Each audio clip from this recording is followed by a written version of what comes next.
Welcome participants.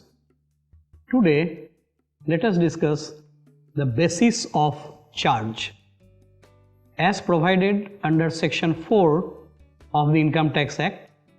This is the premise on which the Income Tax Act is built.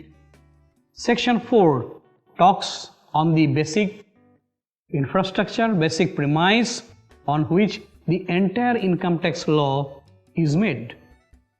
Let us see the features as referred by section 4 of the Income Tax Act. Number 1, it is an annual tax. That is, every year it is calculated on annual basis. We have already discussed the previous year, assessment year, so it is an yearly feature. So income tax is calculated separately for each financial year with the rules that even if it is a broken year, it will end on 31st March of that particular year, and accordingly the previous year and assessment year will be calculated. So thus one particular year has nothing to do with the second year as far as the total calculations are concerned. It is standalone calculations will be there for each year. So thus income tax is an annual tax. The tax rate which will be applicable actually relates to the assessment year's tax rate. Suppose I am earning the income, my previous year is 2018-19. So while I calculate the income tax on my income of the previous year 2018-19, I will refer to the tax rates which are proposed or which are available for the year or applicable for the year 2019-20 assessment year. So the tax rate of assessment year is applicable. Next, the rates are fixed by the Finance Act. Now what is the Finance Act?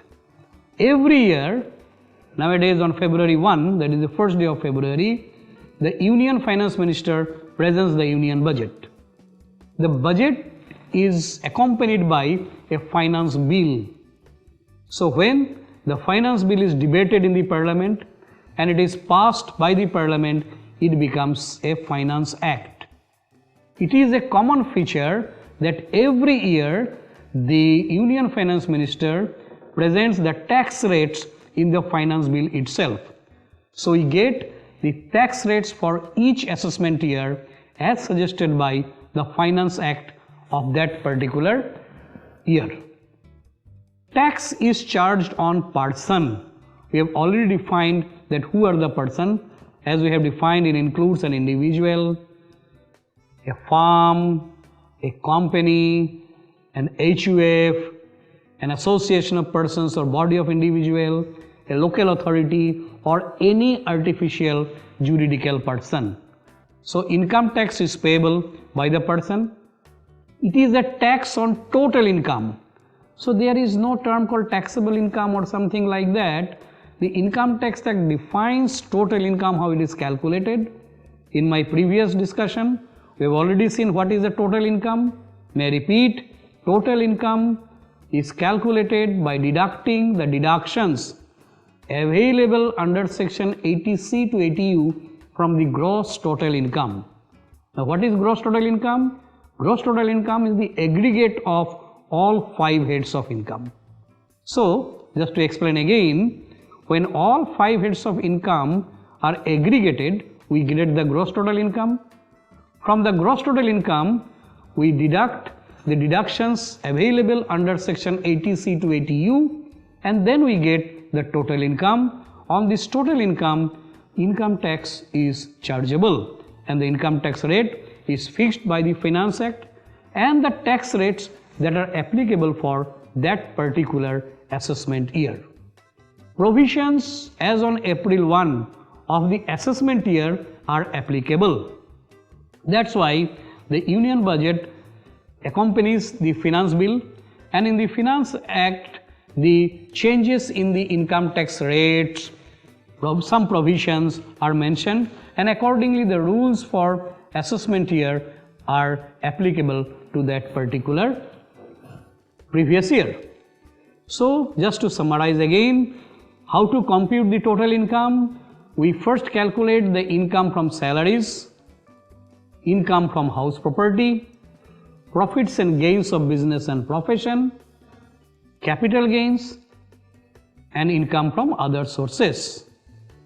If there is any set off or carry forward of losses, that is also adjusted, and ultimately we get the gross total income. From the gross total income, we make the deductions which are available under section 80C to 80U, and we get the total income which is liable to income tax. Now, how the tax liability is computed? The total income is already calculated. We will calculate the tax on total income by charging the applicable rates which are there for that relevant assessment year. We will deduct the rebate under section 87A.